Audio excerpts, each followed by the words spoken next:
Hello, hello, hello. Welcome to Melo Madness Sports Podcast. For those of you who are new, this is my third episode. Obviously, I'm Melo. I try to bring you all the latest news, analysis, discussions, anything to do with sports. Not every sports, but most of the main sports and obviously the sports that I myself love. Pretty much. I'm gonna give you some insights, some commentary, some predictions, some previews. Definitely gonna have a few guests on here as well, so for some good debates. So definitely look forward to those. So sit back, relax, and let's tune into the madness. Today we are going to be talking about the Final Four, men's NCAA basketball. My first two episodes was a split of the Sweet 16. We had 8 games, so I did 4 and 4. Just because of scheduling and prior commitments, I was unable to do half of the Elite 8. So I decided not to do any of the Elite 8. I'd rather do no games and then just cover the 2. It would have been the 2 on Sunday that I would have been able to cover. But either way, the Elite 8 was fantastic, was fine. So pretty much we moved on, and now we're pretty much into the Final Four. And right now with the Final Four, we do got a couple number ones, a nice Cinderella team. And obviously a number 4 seed throw in there. That's not necessarily a Cinderella, but if we're being honest, a lot of people necessarily didn't have them making it this far, I would say. But either way, I'm definitely going to go over a little bit of how these 4 teams did in the last round, since I didn't get to predict or cover that one. Obviously preview and predict the next game coming up, and let you know which team advances and which 2 teams I got going to the national championship. All right, so let's just get right into it. We're going to go talk about number 11, NC State versus number 1, Purdue. You already know how it is. If you're new, got to get a little sip. This is just water, but obviously the talking gets you to throw little parts. I might do this for a few times. Those of you who don't know, Celtics fan, bleed green till I die. Nice little cup that I got made. You already know what it is. All right, so let's talk about it. Number 11, NC State versus number 1, Purdue. NC State, as I mentioned, is the Cinderella story, or the Cinderella story of this year. Basically a number 11 seed going all the way to the Final Four. After beating UNC in the ACC championship, they have kind of been nothing short of incredible. It's almost as if history is coming back to kind of repeat itself, because the last time they won a national championship, they pretty much had the same case, Cinderella story, underdogs, pretty much followed the same suit. So it's good to see that they're kind of reviving themselves over there. And obviously this is a team that, while they have some great players, no one expected them to get this far. So we'll definitely see what they have to offer. I would say from what we've seen so far, they're just trying to survive. Especially in the early rounds, it looked like they were just going to be a team that will play tough, play rough, and they did, and they survived a few good games. But at this point, they're not just surviving. You know how it is with March Madness. You get a run. America's loving them. The team has confidence. They're going out there with swag, and they're definitely hooping. And to them, they're definitely not a Cinderella story. They're real. They're here. They're real. They're here, and they're definitely here to stay and here to make a mark.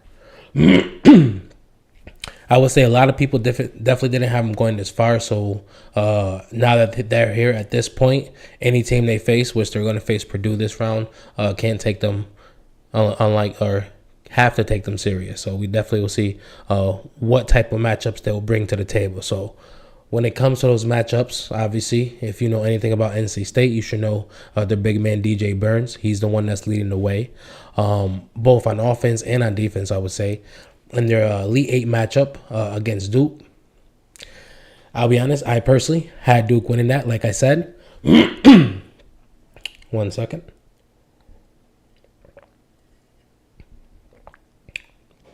I will actually say, I don't want to say I did horrible with my Sweet 16 predictions, but I definitely want like 4 and 4. That's horrible to me.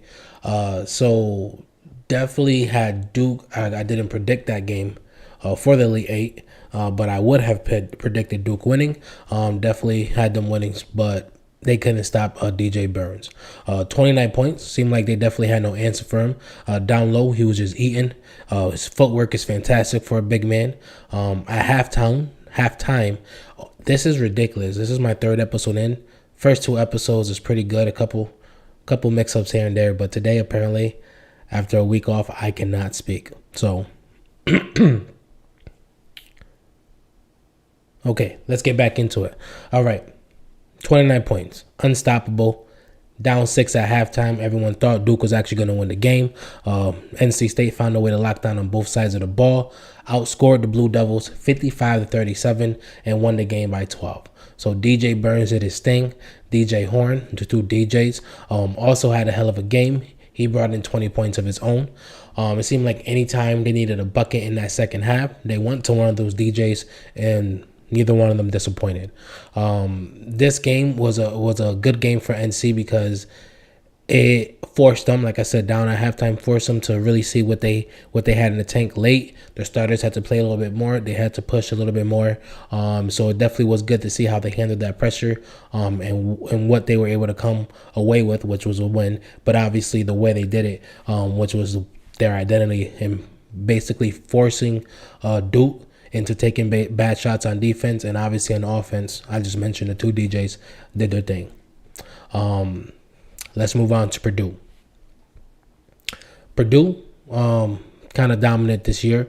But if you don't remember, because I was I'll be honest, I remembered it, but then I forgot it again.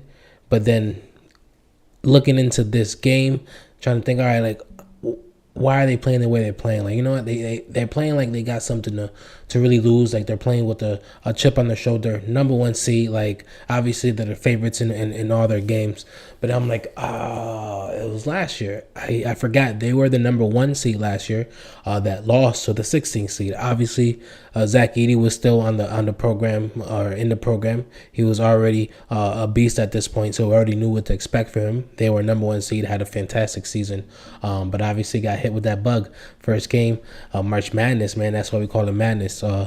So for a team to come back from that, like, that could really kind of lose or just help you kind of lose a little bit what you're trying to accomplish. Like, now you got a couple players leaving, a couple transfers, new players coming in. Are you still that dominant? How strong is the mind? Is your mentality going to crack with that happening? You know, and yeah, you take a loss in March Madness. Obviously, there's only one winner. But number one seed losing to a 16 seed, that's rough.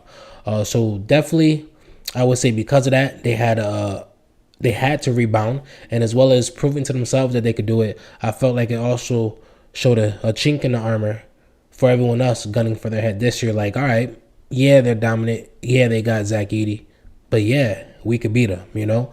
So I definitely think that they had all the potential in the world, but this year was a year that they really had to show it, and not just for themselves, but obviously not for the rest of the country. They're number one seed, but like this is something where like they're trying to put their stamp on it as well.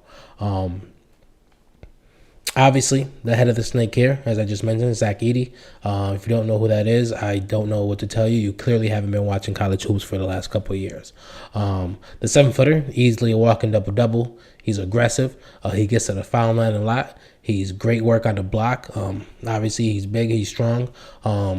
Last game, shot 22 free throws against Tennessee, made 14 of them. He drew 16 fouls in that game, and it seemed like there was no coverage, no double team, no switch that they could do that pretty much could stop him. I will say it almost seemed like he was the only one that seemed relevant on that team. Not in a bad way. Besides Fletcher Lawyer, no one scored over 9. But with 40 points, Zach Edey scored 40 points. Obviously, 22 free throw attempts. Domination down low. Do you need to go anywhere else? You know? So great games for both of these teams. Big men did their thing. So now let's talk next round.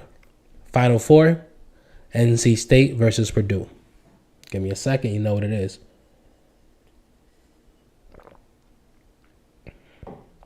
Gotta keep myself hydrated. I love that this is only four teams, 2 games, because it's gonna be a short episode. The video editing me crazy, man. Still not good at it, but I'm learning. All right. Let's talk NC State versus Purdue. All right. This is a clear big man versus big man, Edey versus Burns. Obviously, Edey has shown that he's probably the most difficult matchup in the country right now. In the tournament so far, he's averaging 30 and 16, shooting 51% and 39 from 3. A lot of people forget that he can actually shoot a little bit from outside. The ability to stop him on the block right now is something that no team has shown us that they actually have figured out. He's agile for his size. He's big. He's strong. He kind of does it all down there. On the other end, you have Burns. He's big. He's also strong. He's even more agile, and he probably has the best footwork we've seen in a big man at the college level in this country right now. He also can pass well for bigs. Loves to make teams pay for pretty much giving him the wrong read. He's good at reading the double teams, reading the coverages. And this game is pretty much going to be both teams running their offense through their bigs and seeing if they can pretty much get what they need to get. Low scoring, grind, slow pace game. Definitely can't wait to see it. I would say why both teams have their different identities. They kind of run the offense the same, but with different variations. What I mean by that is the Boilermakers pretty much try to get all their open shots in the post. Obviously, feed the ball through Edey, and then that forces outside shots.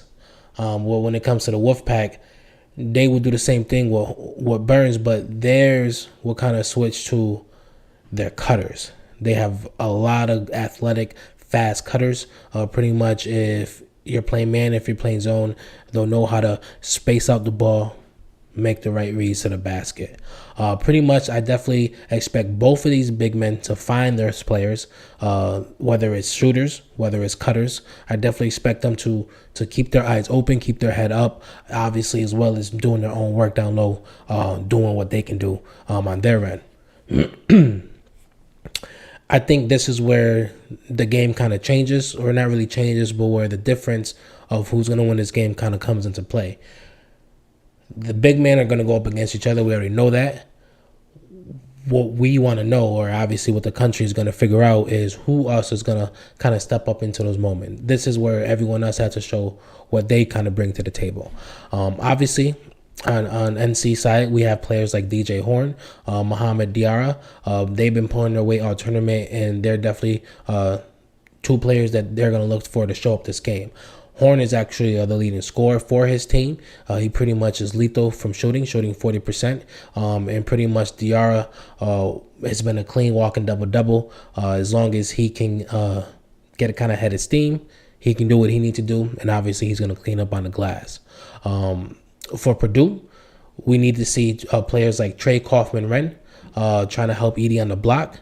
Braden Smith, he controls the pace. He kind of, when the ball's in his hands, he'll push the pace, control the offense a little bit, always find the open man. He's definitely good at making his reads, knowing when to dish it, when to score, what to do coming off that screen if that's what they decide to do.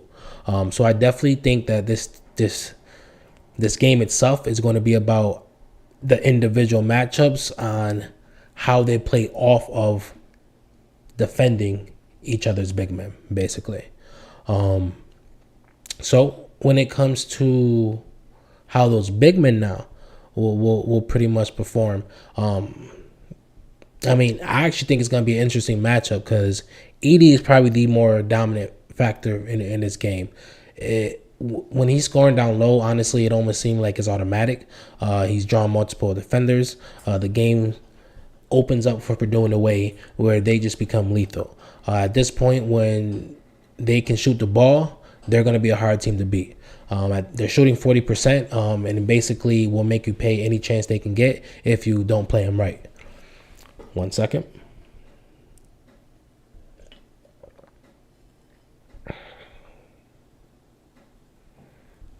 Now, you got the post play. They're going to try to force the ball back to the outside based on poor defense or any doubles or miscommunication. If that's not working, they pretty much always go back to the pick and roll. As I mentioned, now mind you, throwing a 7-footer in a pick roll is crazy. But pretty much, you got your point guards that's gonna come off the screen. Good decision making.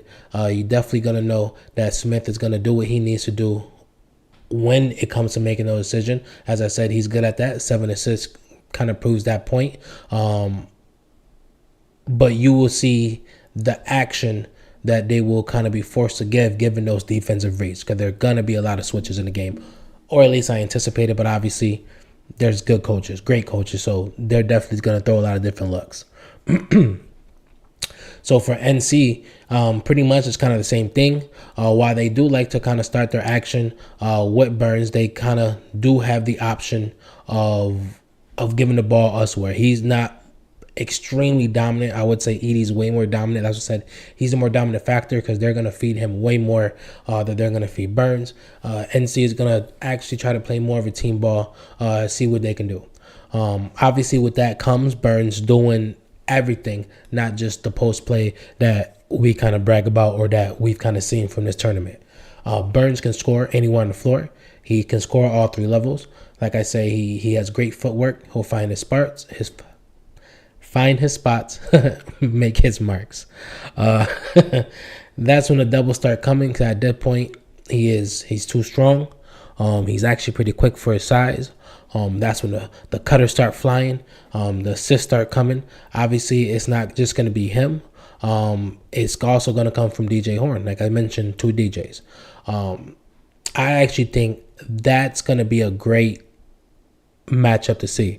I think DJ Horn in the defensive matchup that Purdue decides to give him is going to be a big deciding factor in this game. Such a lethal shooter. Great decisions coming off of the pick.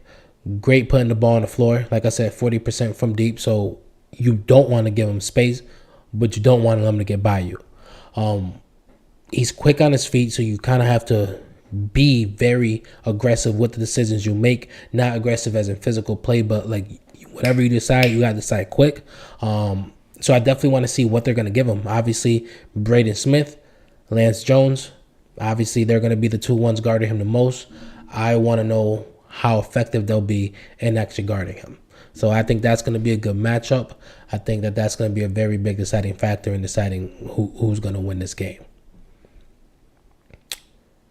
So for me, deciding who's going to win this game, I think Edey's presence on the floor, both sides of the floor, is going to be a problem for Burns and the rest of the team, truthfully, because everyone's going to have to help. As a team, they average over 80 points a game, and they know how to score the ball efficiently. They know how to score, they know how to shoot, they know how to defend. While I expect DJs on NC State, Horn and Burns, to have great games, I do think the firepower from the Boilermakers will be more than enough to stop this so-called Cinderella run. So I got Purdue advancing to the final game.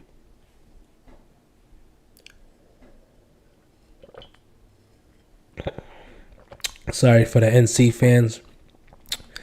We're gonna say no to that Cinderella run. All right. Let's talk the next game. Number 4 Alabama versus number 1 UConn. Alabama necessarily isn't a Cinderella story. Obviously ranked number 4. But would a lot of people think they would be here 1 game away from the championship? Yeah, some people had them, but not many. Well, actually not many, because the percentages weren't 14%. But I would say at least, and this is actually, I don't know because I didn't look this up. I didn't know I was going to bring this up. So I'm actually going to throw a ballpark. I'll figure out later if I'm right or wrong. How many had Alabama going to the Final Four?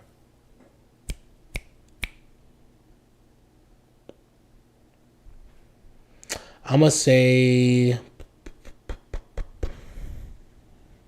less than 39%. We'll go over 60% had them not going to the Final Four. I don't know if I'm right or wrong. I'll find out later. I just don't know if that's something I can look up very easily right now.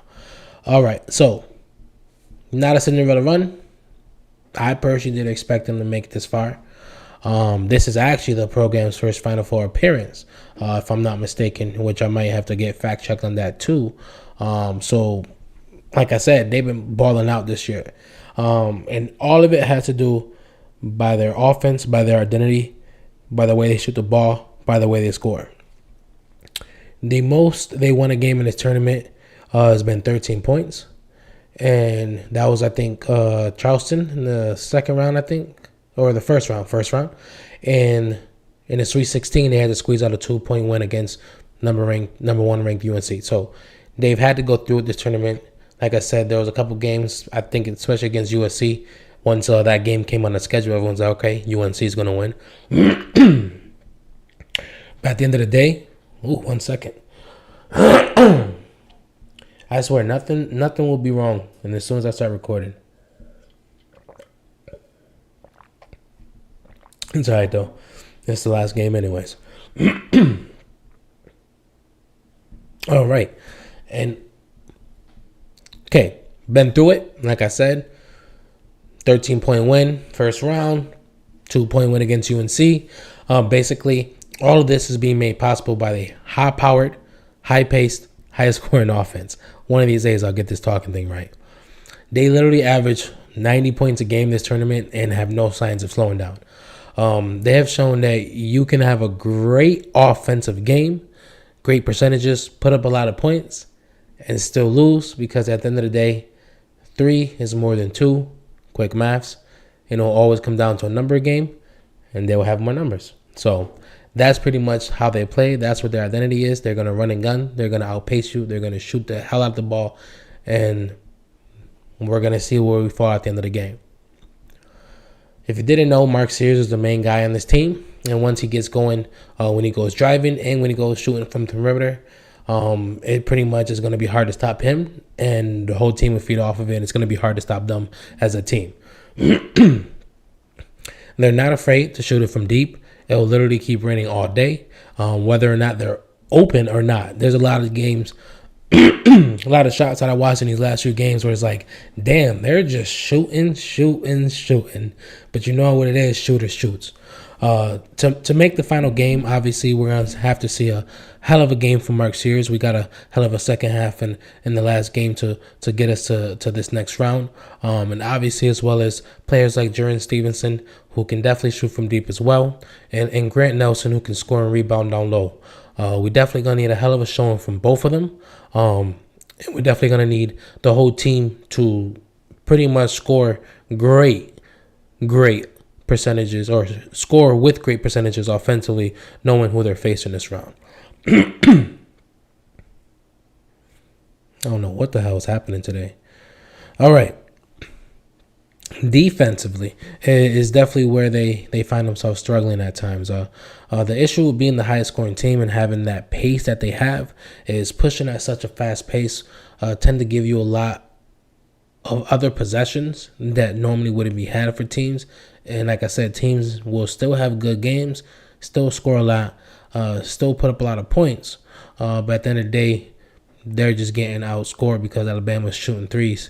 And pretty much while sometimes the defense I do feel might be a little out of hands, at this point it's worked so far for them in this tournament. So definitely see how it's going to work against this next game, facing off against number 1 UConn. Number 1 UConn has been extremely impressive so far. Just watching that last round and that 30-0 run against Illinois, that honestly just felt wrong. It was straight diabolical. They were methodical. They were thorough. It was just, I loved it as a fan, but it was just crazy because I was like, at what point is it? At what point is it going to end? First half was obviously a little bit closer, but they were just dominant from the get-go, from the jump ball. And honestly, they have been dominant from the jump ball from the first round of the tournament. I think the most popular and interesting fact at this point of the tournament about UConn is so far, the 23 seconds in the start of the game where San Diego State scored first is the only 23 seconds that they have actually trailed at any point in this tournament so far. the crazy thing is like they actually didn't have a great shooting game last round against Illinois, and they still somehow walloped the 30-0 run into their face and won the game by 25. Shooting horribly, I might add. So that just lets you know they can do a lot of things. They can score in the post, and obviously they defend very well. So definitely will say this tournament, they're impressive with pretty much all their team in double digits at this point. They pretty much score everywhere in the court. A lot of players do everything, but it obviously starts in the back of Donovan Clingan. Watching him in his tournament so far, just the force he's been, the way those blocks sound coming off the backboard, just how easy he makes it look. Both sides of the floor, he's been dominant so far in this tournament. He's averaging 16, 10, and 3.5. That's 10 rebounds, 3.5 blocks. Obviously 16 points. 67% shooting, and that's literally only 2-pointers. I don't think he's taken, I think he may have taken 1 3, and he didn't hit it. But yeah. So literally the rest of them are on the block, getting his work in. Like I said, he's not close to the sole provider, though. This whole team averages double digits throughout the season, and they know how to find the ball and get the open man anywhere they need to get it. So other players that came through this tournament obviously are great contributors on this team. Pretty much Tristan Newton. He's aggressive. He drives the ball. He's efficient. Cam Spencer can shoot the hell out the ball. He's going to hurt you from outside if you give him the chance. Alex Caravan definitely can shoot as well, but you let him get going downhill, let him get free in the glass on the defense, he's going to be a problem to stop as well. I think they even had I don't want to say great because like the stats don't show great, but just from what I've seen, every time something crucial was needed, he seemed to be the one to get it if it wasn't coming from the starters, and that's Hassan Diarra. I think he's having a great tournament because he's coming off the bench, and I think he's making substantial contributions. The reason why I say great is a little bit hard to figure out if that's the word to use is because the stats are 7.5 points, 2.5 rebounds, 2.5 assists. But the last 2 games, he got double-digit scoring, so I think just coming off the bench, he has been that one guy who can do what he needs to do.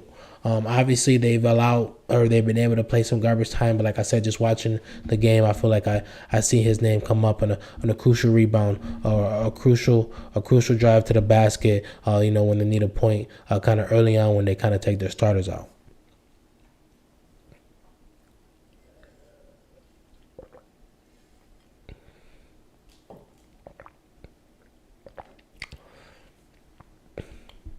All right, let's get into the game now. Alabama versus UConn should be very interesting.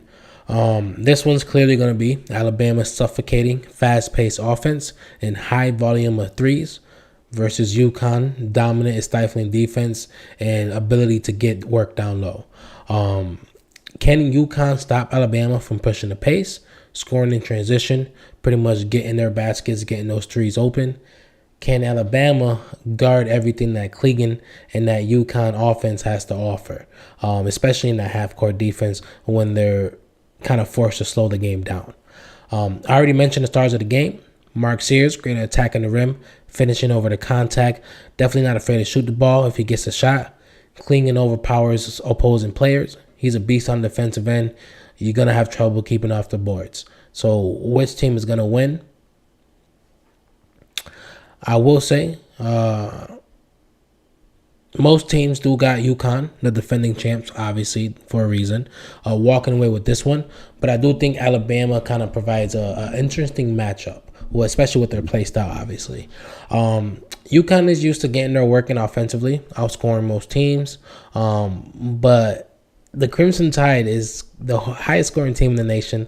Like I said, they're averaging 90 a game this tournament, and they're doing that while chucking up 32 threes a game. 32 threes a game. The shooters shoot.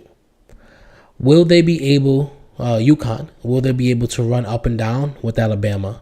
or will their stifling defense come into play, force them to slow down the ball a little bit, force the game to be played at a slower pace, not allow the transitions. Like I said, 30-0 run, shooting horribly. That was a big part of how they did that. Their defense. They kind of stuck Illinois, slowed down the pace, took control of the game, took control of the boards, took control of the block, and basically worked very efficiently that run and in that game in general. So I do think this is actually a very good matchup. We have to see what UConn can do to kind of slow down what Alabama is going to bring to the table. I will say UConn on offense don't do pace themselves that much just because that's not their style, but they have been known to be a team that can adapt to multiple different styles. Teams that plan to outscore them and not emphasize the defensive end, like really stopping them on defense, but let's just outrun them, outgun them, usually pay the price, if I'm being honest. But their ability to adapt and their ability to make teams pay the price, or a team pay the price, will be extremely tested this week versus Alabama. They haven't even come close to playing a team that has a pace or shoot the volume of threes that Alabama does. I think defense will be the key here for both teams, but not necessarily like as in their strengths. Alabama has allowed their fast pace to allow teams to, like I said, have horrible shooting games, still put up 70 or 80, just because they have so many more possessions now based on what Alabama is doing on their end. You cannot, and I literally cannot stress this enough, cannot give UConn that many amount of chances. Connecticut? You think you're going to give Connecticut the chance to put up 70 or 80 just so you could put up 90? That is definitely not a good option. That many chances to score the ball and your defense isn't your calling card. It's actually one of your weaker parts of your team, the lesser of your strengths. I definitely think unless they score a ridiculously high perimeter percentage, to be able to get away with that, kind of them playing that number game where 3 is more than 2, that's going to be a rough night for that team. I think UConn's defense will definitely overtake the game, stifle Alabama's pace and their shooting. I think on offense, we'll definitely see both teams score decently, but I definitely do think that Alabama does not have an effective enough defense to stop UConn to the point where they can shut down all those weapons and still outscore them effectively at a great percentage, because they're going to need an amazing percentage to do that. I definitely think on offense and defense, UConn is going to be too much for the Crimson Tide. I got UConn advancing to the final game.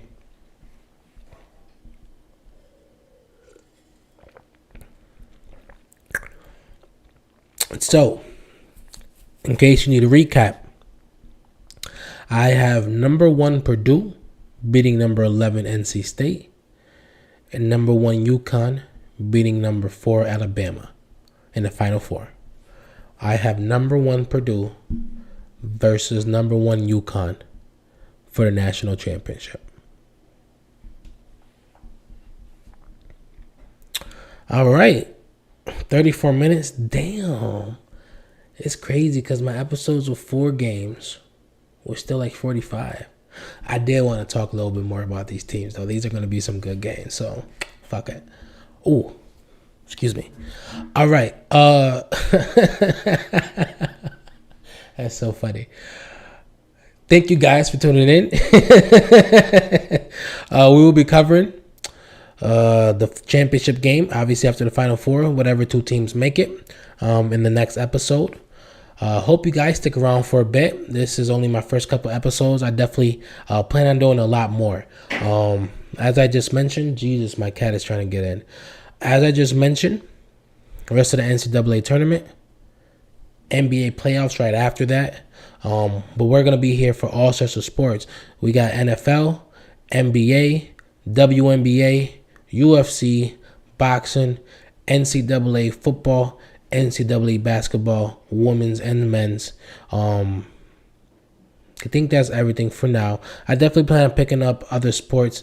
I just want to do the ones I already love, do the ones I already kind of know. But like sports like hockey and baseball will definitely come along the line. And obviously any world championships or any world competitions, especially this summer, we got the Summer Olympics coming up, so I'll definitely be covering that. Like I said, commentary, predictions, previews, bringing guests on here for some debates. So I definitely hope you guys stay for a while. YouTube is Melo_Madness. TikTok is also Melo_Madness. So YouTube and TikTok is Melo_Madness. And Twitch and Kick is Melo Madness Podcast. All together, no spaces. Please subscribe. Please follow. Definitely appreciate you guys for tuning in. And definitely see you next episode. I was going to say next week, but it's definitely going to be before next week. So definitely see you guys next episode. And thank you for tuning in to the Melo